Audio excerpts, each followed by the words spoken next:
Feeling resentful doesn't make you a bad caregiver, it makes you human. If you are caring for someone with dementia, especially a spouse, this conversation is for you.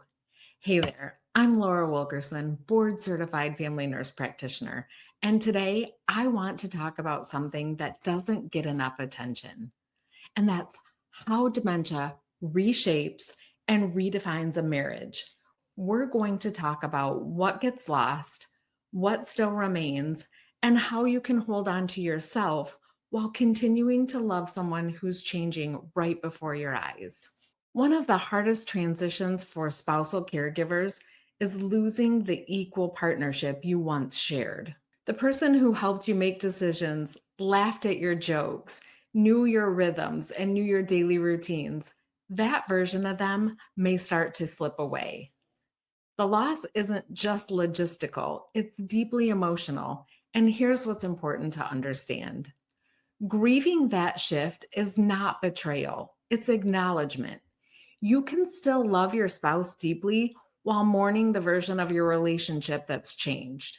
In fact, recognizing this helps you find your footing again, not just as a caregiver, but as a whole person who's moving through grief with grace. I've worked with a lot of caregivers, and it's not uncommon to feel both love and resentment at the same time.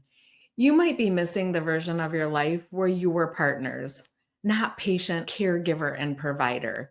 You may crave those moments where you can just be a spouse, not a scheduler, a medication manager, a full time caretaker. And here's what I want you to hear: feeling resentment doesn't cancel out your love.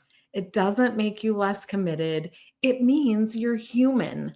And what matters most is giving yourself space to express these feelings, whether it's talking to someone who gets it, journaling it out, or joining a group that you don't have to wear that brave face. Unspoken emotions just don't go away. They show up when you least expect it, somewhere else.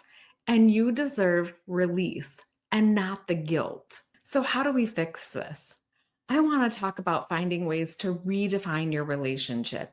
Even as dementia changes your spouse, your love doesn't disappear. Sometimes it just needs new ways to express itself.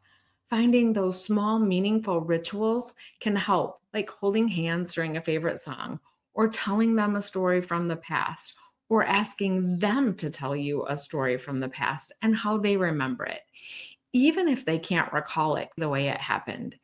You might discover that sharing a simple moment like brushing their hair or helping them do an everyday task, even looking at those photos together, can reignite a sense of closeness.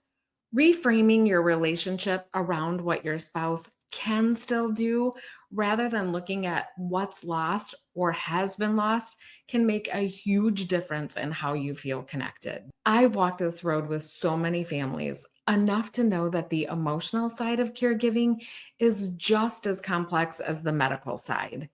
There are so many ways to feel supported, more informed, and less alone in this. And it starts with conversations like this, looking at taking away those stigmas and redefining how we look at dementia. This journey isn't easy, and it's not meant to be walked alone. Not because you're not strong enough, but because no one should have to pour from an empty cup. You were not meant to do this alone. You're meant to be supported. You can hold love, grief, frustration, and hope all at once. And I'm here to help you navigate that with clarity, care, and expertise. If you need a place to share your story, get practical help, or feel seen, I've built that space for you. Come join us in the group, Dementia Caregivers Success and Support Network. Thank you so much for trusting me with this part of your journey. I'll be here sharing with you as you're caring for them. With lots of love. Until next time.